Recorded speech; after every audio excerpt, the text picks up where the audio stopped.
week ago Saturday, we were on our way to to Livermore, California with my cousins. And as we were leaving town, approaching the freeway, we observed a motorcycle accident. The young man took a corner like you think motorcycles do, really low. You know, I thought, wow, that's kind of low. And he went down, and the first thing that hit was his head. We pulled over immediately. My cousin yells at me, you know CPR, get out. By the time I got to the young man, there was considerable blood everywhere. I secured his head, kneeling down with my knees. At that point, we were trying to get information, telling him to keep his eyes open. We were told that, paramedics were on the way. I began to pray, and I began to pray to myself. And I realized that something came to me that I wasn't the one who needed the prayer. The young man that I was holding on to was the person that needed the prayer. So I asked him if it was okay if I prayed with him, and I said, and if it's not, I'm praying anyway.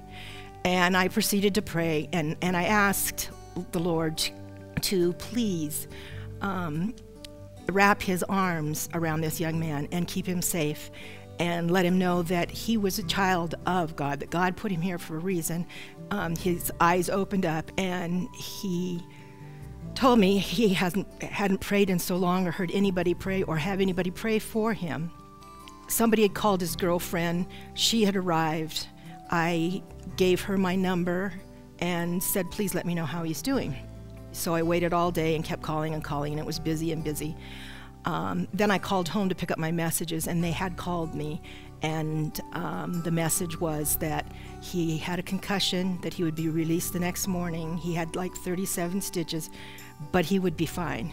Well, the next day, I did get a hold of him and get to speak to the young man, and Russ was more than humble. He said he has not had anybody pray for him again, I'll say, for years, and that could I please say another prayer for him. And so I prayed with him over the phone, and throughout the week we talked back and forth.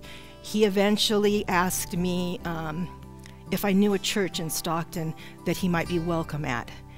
This morning I received on my voicemail that he had gone to church, and that he felt that his life was so different than it had been just a week before.